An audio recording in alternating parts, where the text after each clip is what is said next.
Ja som nevedela. Ale však som hovoril. Ale nevedela. Účastníci postavy do 1,70 m si stoupnou na lavičku. Menší si sedněte, větší budou stát. Franta Sile. Kde sa ide teraz? Dobre. A kde je Peťo? Ja som nejdřív jsem to začíval lavičku. A zbytok je kde? Tak, pardon.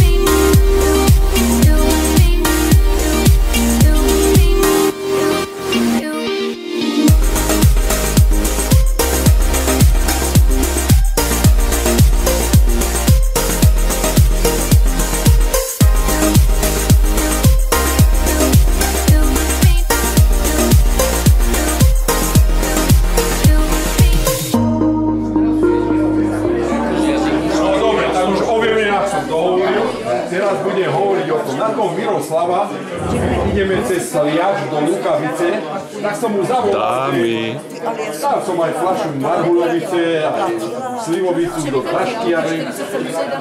Zagratulujem chlapcovi, nech sa má dobre.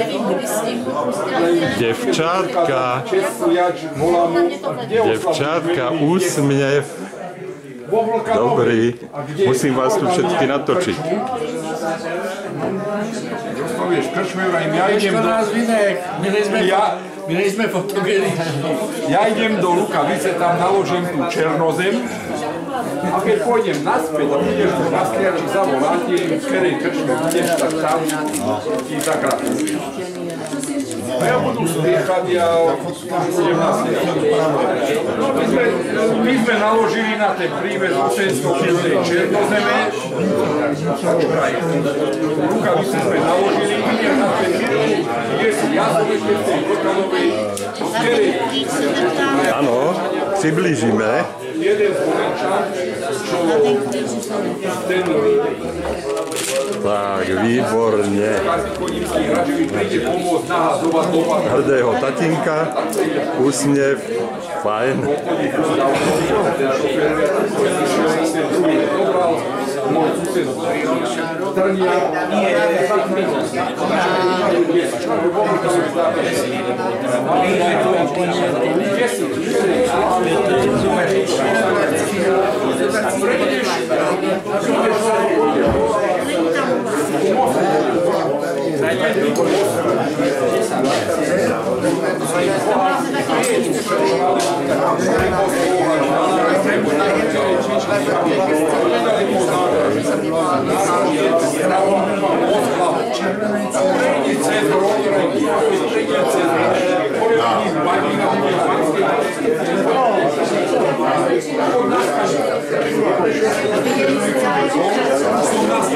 Dokumentace.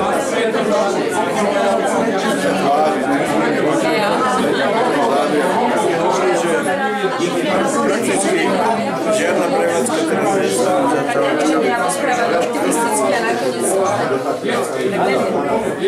je to určite iné štáty. momentálne nič, ale ešte 15 metrov. To veta tam má úplne, to má.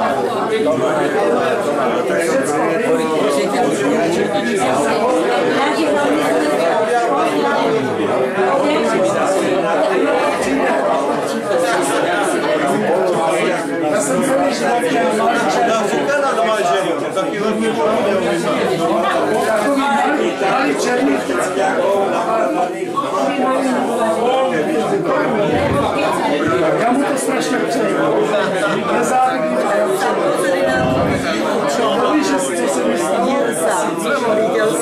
Nie, nevidel. Pozriem.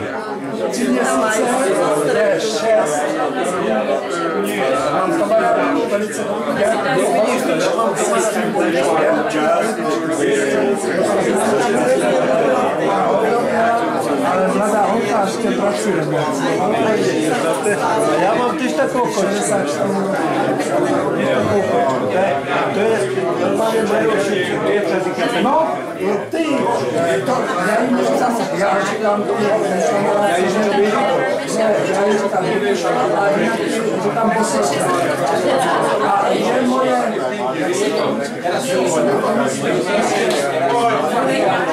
Je moje stará se o mě, ve smyslu zdravý,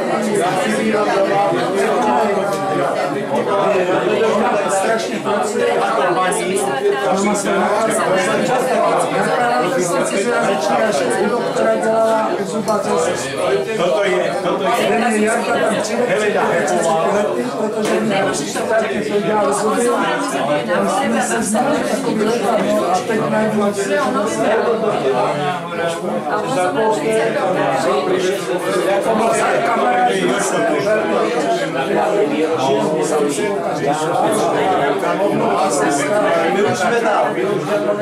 To je Helenka.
Aby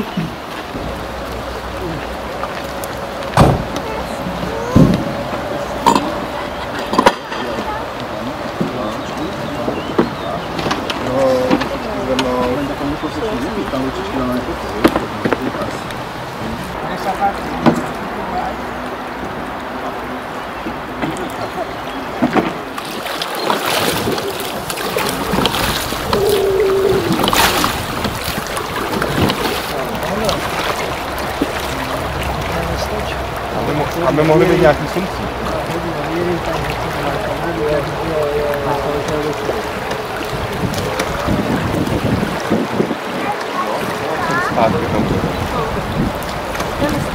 Vítaj na túto najväčšej slovenskej rieke Vách, 400 km. Je skoro na 7 km. Naša plavba by mala trvať hodinku až 40 v rámci menšiu. Ja vpredu, kapitán tohto plavila volám sa Cyril, ešte raz dobrý deň prajem, vítajte. Vzadu môj pomocník, zadník, volá sa Ivan. Dobrý deň. Budú mať zaplatený, preto pánky to mať taký bonus od nás.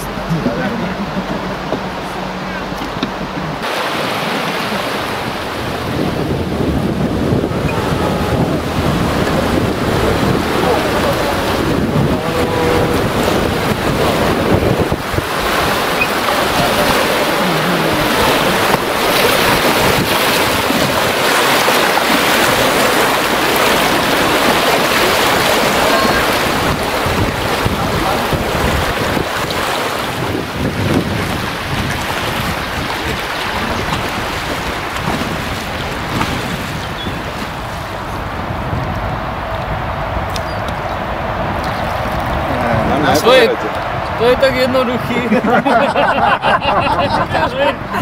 A my totiž tento úsek nemáme platený, tak to máme turistov, nech si to za nás namakajú. Na Slovensku boli 4 splavné rieky. Vách, Orava, Hron a Kysuca.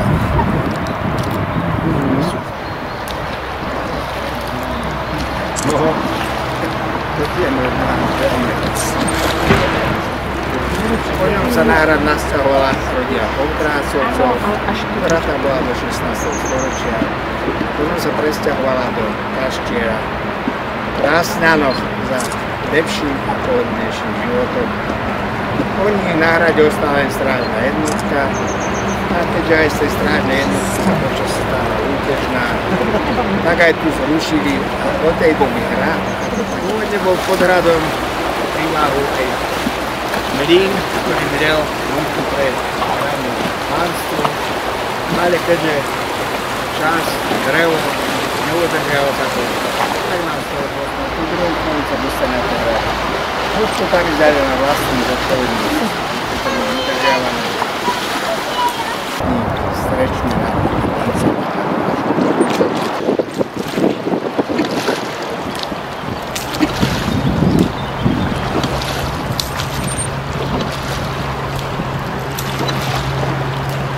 Niektorí chlapí sa ísť ešte raz, si myslím, že to mám ja. Už tam nebudú.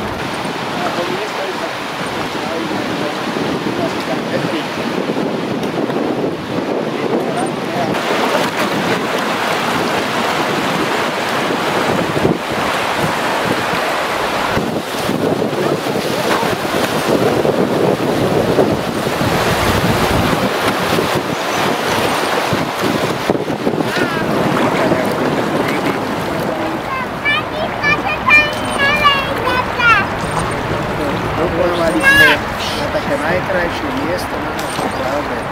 Hovoríme mu miesto bol hradov. Starý hrad. Jedine odtiaľ to je vidno obidva hrady naraz. Si inak zývajú. A údajne sú napojne hej. To je môj problém cesty domov.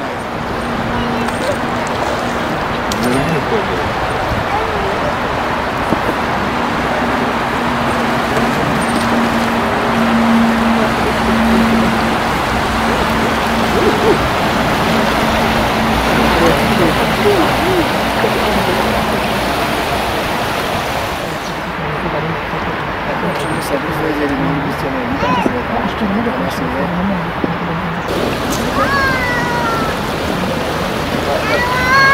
A ostatní.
Ďakujeme, môžete vystupovať. Ďakujeme. Ďakujem kapitánovi na to.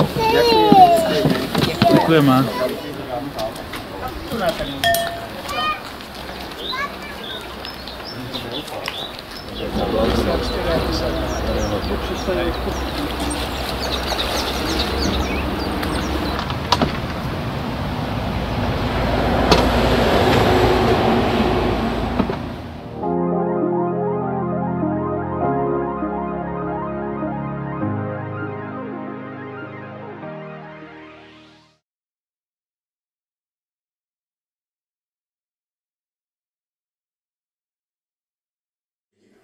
Dievčatá ide pušky s kvetinami, Jaro sa usmieva, Peter obzerá, ktorá má vysoké chcani, ale ani jedna, všetko sú nízke.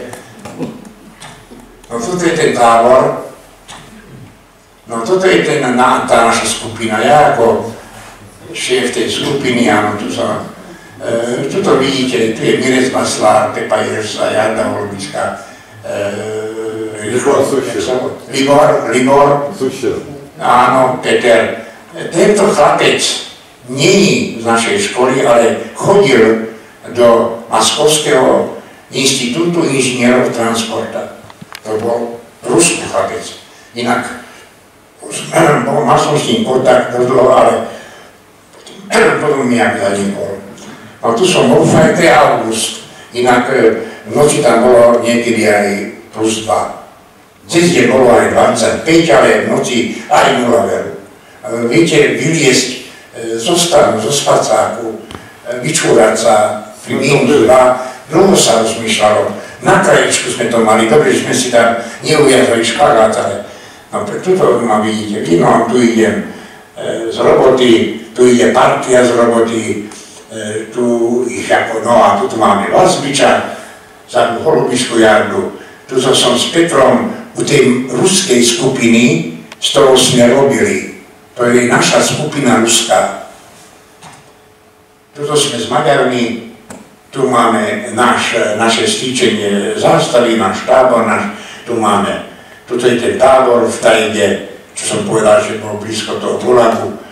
No a tu sú práce, nebudem, čo sa tu deje, a už ide. Inak tu hore, to je transsibirská magistrála Moskva-Vladivostok. Tuto ukazuje, jak treba vyházovať lopatou, no, rôzne práce. Tu im rozdávam robotu, kopeme, tenáž, odvodňujeme, pracujeme. Toto je tá naša ruská skupina. Tento malý bol brigadier. Tu je teplúčko 25 stupňov, ale zem, teplúčko je zem v hĺbke pol metra bola zamrznutá, stále zamrznutá. V polmetrovej hĺbke už sme museli krompáče, lebo bol ľad. No, ručne všetko, robilo sa proste. No toto je vážna fotka. Účastníci Peter, aj Pepa vedia, o čo sa jedná. Prosím vás, toto je štrajk ruských komsomolcov na Sibíri. Pretože neboli podmienky dobre, tak oni išli štrajkovať. Mňa zavolal brigadier komisára, hovorí, no a naša skupina sa pripojí, hovorí, no samozrejme, chlapci pôjdu štrajkovať a na to mi hovorí, no vy ako komunista štrajkovať nemôžete. No tak ja som bol na Sibíri štrajkokaz a moji priatelia išli teda štrajkovať, toto vidíte štrajkujúcich a toto pani šéfka, ktorá fajčila fajku a plúvala, čo proste, plúvala sliny, to bola to Erdebaba, hovoria tomu. Sofie Vasilievna zasloužila obyvatelka Sibíře. Áno, Peter ma doplnila, to bola zaujímavá pani. Takže vidíte, že inak poviem vám jednu vec, to je rok 67 a ruskí chlapci boli revoluční chlapci. Oni napríklad taký vtip, že taká je raznica между газетами Правды или Известий, так они povedali, никакая, потому что в Правде нет известий, а известий нет правdy. No, toto je naša jedáleň. Inak musím povedať, že sme my stvorili jedenkrát sme im robili princové halušky. Bol problém princezov na ťale. A toto je tá pani. Áno. A toto je vedenie toho tábora. Tento pán je politický. A táto strana, by som povedal, je technická a táto je politická. Ona je v strede kráľovna. Toto je Petra Boráku. Hrali sme futbal, medzištátny Československo-sovietský zväz. Prehrali sme 8-1. Jediný gól 8-1 som dal ja. Tuto máme pred táborom taký rozbor práce. Tu som, neviem, nejaký som tu jedovatý, neviem prečo. Horenie, idú ho prepíliť, Peter ho ide prepíliť. Toto je ten Libor. Libor Sušil. Áno, Sušil. Sušil, žije v Kanade. Žije v Kanade, áno. No, hrajeme toto, odpočívame, pobehujem. Inak, sem tam nám donesli kino, prišiel takéto nákladné auto, na nákladnom aute bola kamera, postavená na strom, dali plachtu a on z toho auta premietal. No musím povedať, že to boli vážne filmy nás, to slova ruky boleli, keď skončil, lebo tam sa pracovalo a tuto je obrázok, čo balíme, keď sa už ideme domov. Tuto stojíme na stanici, Pepa s Lazbou a ideme na Bajkal. Tento pán, čo tu stojí, nám vysvetlí, ako sa máme chovať. Libor Sušil a proste partia nám vysvetlil, ako sa máme chovať. Tu je tá Svätá Trojica, bystrý, široký a bystrozradý, široký. Dlouhý. Áno, tak. Tá výška medzi Petrom a Jardom bola malý, ale všimnite si, že zásadne Holubička chodil v týchto papučiach. To sú tie papuče, po ktorých prišiel aj magistrálu Moskva-Vladivostok a na týchto topánkach mal tých papučiach mal ten problém s tým palcom. On väčšine papučový bol. No tu je loď, tu máme prístav, to je diarevňa pri Bajkáli. To je ten most v Irkutsku, toto je na Ankare v Irkutsku elektráreň, dedina. K tomuto by mohol Pepa povedať, že tá dedina sa volá Šelechovo sa volá tá dedina. Musím povedať, že tu máme Mireca a Pepu. Že tá dedina bola taká zaujímavá, že toto je, prosím vás, autostráda Moskva-Vladivostok. Tu na konci bola Moskva toľko kilometrov, na druhej strane bol Vladivostok toľko kilometrov. No iná tá dedinka bola zaujímavá, vidíte drevené chodníky, boli sme v bani, sme sa prútami šláli, Baňa to bol ako úpel. Svine sa prechádzali po námestí, oni mali svine. A jedna vec, čo bola zaujímavá, že väčšina domov nemala komín. Oni ten dým púšťali do obale a tam mali tie svinské výrobky, teda myslím slanína a držiťu. A keď ma jeden z nich zavolal, lebo mali sme družbu a ten bol veterán, ktorý bol Malinovského armáde a osvobodzoval i Nové Zámky. Keď som sa ho spýtal, teda, že prosím vás, Nové Zámky, 3 mosty, vysvetloval som mu, aby teda pochopil, kde bol. On mi nakoniec povedal, ja som v Nových Zámkoch možná, že bol, ale ja som mal polica Gotky, už som vypiel a neviem, kde som bol. On vedel, že bol v Budapešti a v Bratislave, ale že bol v Nových Zámkoch, to nevedel, ale mal jednu nádhernú motorku, bola to 750-ka,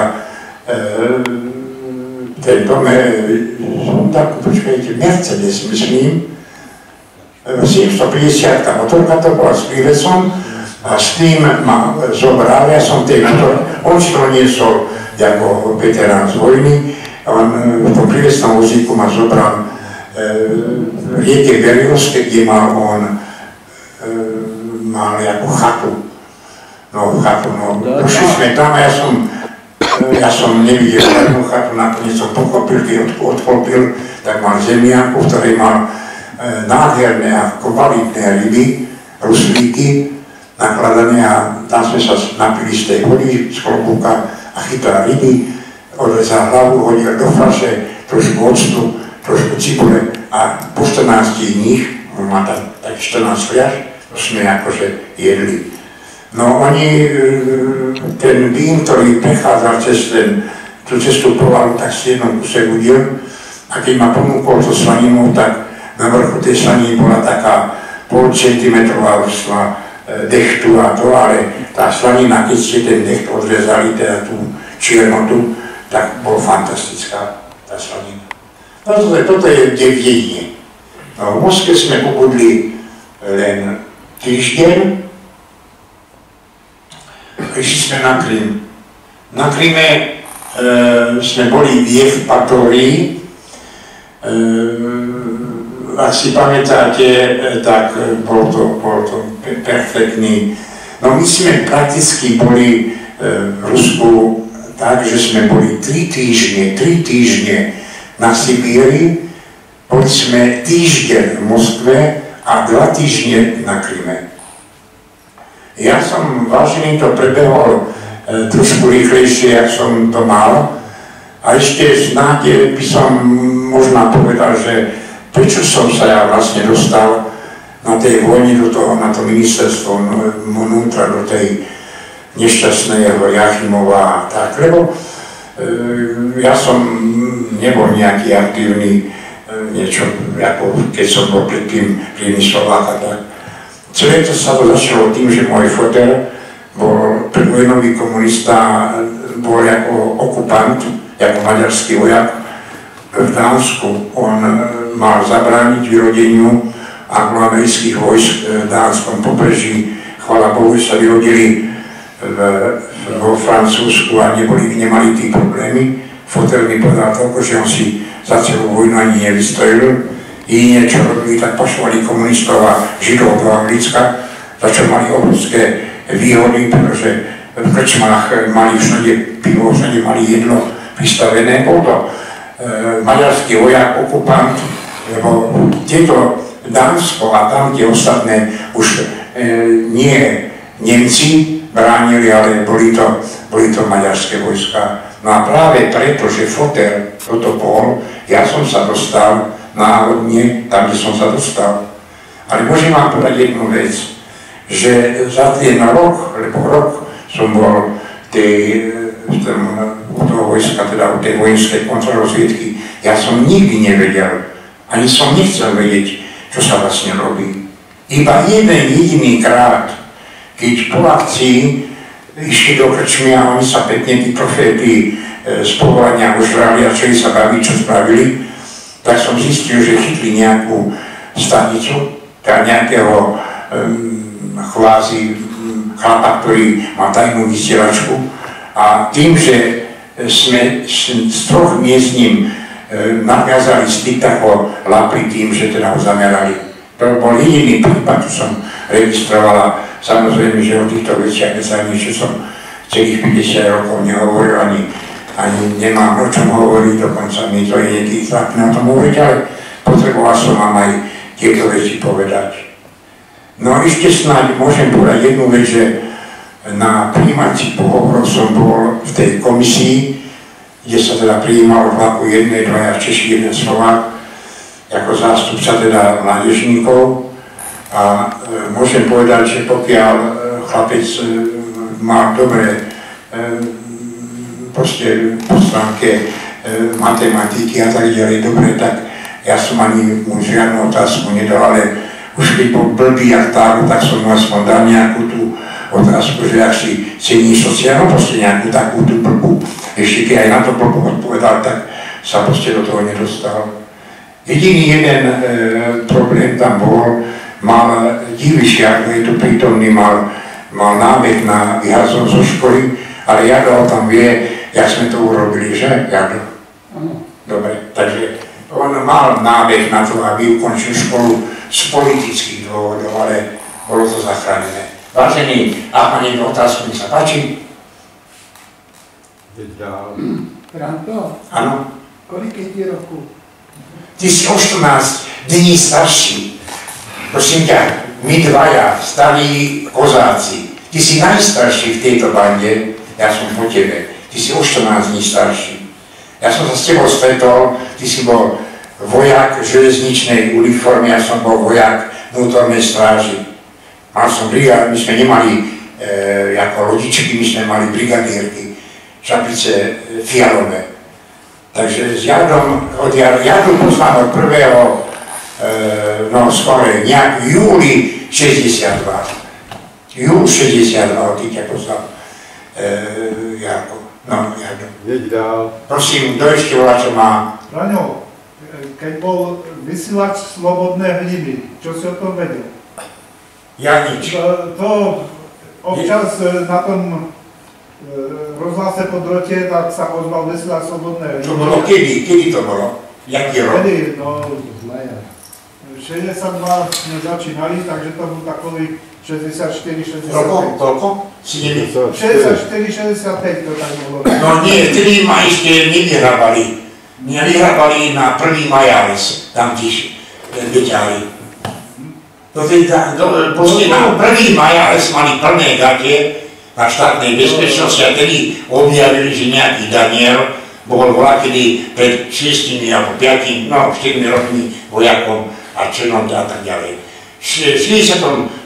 som nič, tam v tom období sme mali iné problémy, ako sme mali problémy s muslimmi, lebo v podstate mali sme nejakých tých z Malej republiky, jeden bol Mahitar, Sejdno, ktorý sa volá to povstení a oni rebelovali, že chcú pomocničky, lepšie povedať, služky. Jeden z nich bol, absolútne bol bonový král, on mal jak štipendium, on mal od otca, on bol, že je otec si král. Jedinú príhodu, čo som spomínal tu pri cigarete, že mňa zavolali bol som teda podpredseda fakultného výboru a zavolali ma na stranícku medzi straníkov a povedali, súdruh Daniel, budete musieť 2 moslimov prevychovať na náš socialistický život. Tak oni moslimi nechceli byť na poschodiach, oni povedali, oni nebudú pri Aláhovi, oni budú na prízemí a tým som sa dostal, lebo s Jardom Hojbičkom som spával 5 rokov, celý od Českej Lípy až dokonca som býval s Jardom. A tak teda dostal som sa s Jardom na dvojáka, vedľa sa nasťahoval John povstení. Raz som prišiel domov a Jardo mu vyplňoval dotazník kde teda boli tie otázky aj takého charakteru, kto je otec, matka, majetok a to. Ale na druhej strane boli aj otázky politické. No pokiaľ tam na päťku bolo napísané, že matka v domácnosti, otec kráľa, príbuzen a vlastní neviem koľko tisíc ťav a neviem čo a tak ďalej, to nebolo, to je normálne. Na druhej strane už boli politické otázky, kde jedna z nich bola, že ako sa naša rodina zachovala počas Slovenského národného povstania. Ja mu diktuje, napíš, naša rodina nebola počas Slovenského národného povstania na Slovensku, ale keby bola, tak by bojovala proti fašizmu. Proste, hovorí Jarno, ty ste však nám zavreli. Však to proste boli v tých rokoch 62-63 ešte dosť nebezpečné. No ale nakoniec sme toho moslima Ľuba Fosnyho prevychovali a chodil do Chamielky a ožieral sa s nami ako ostatní, takže dajú sa aj moslimy prevychovať. A ten druhý, ten majiteľ Sedon, s ňou sa stal minister dopravy Republiky Mali. No tak to je tiež taká jedna z takých príhod z tých rokov pred Majalesom, že som mi takéto úlohy niekedy dostal. No. Si vážení, sa páčim, ešte kto má nejaký dotaz, veľmi rád odpoviem.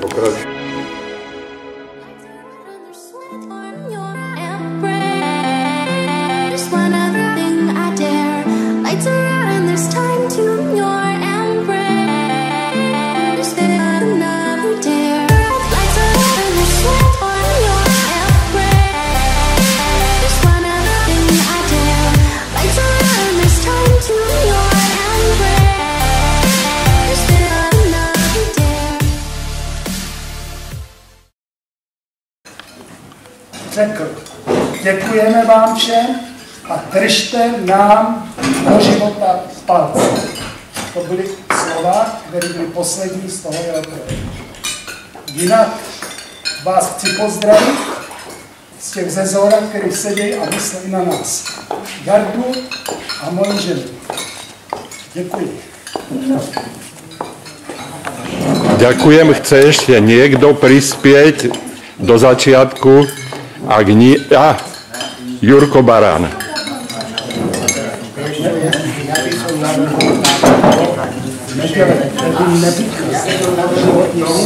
Neboli všetci na spodení, keď sa najeme, tuto je priestor, alebo tu už je, tak sa proste odpočíme všetci účastníci. Dobre? Kľudne. Tak, rečníci už nie sú, tak dobrú chuť.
I feel like I fought all my life for this.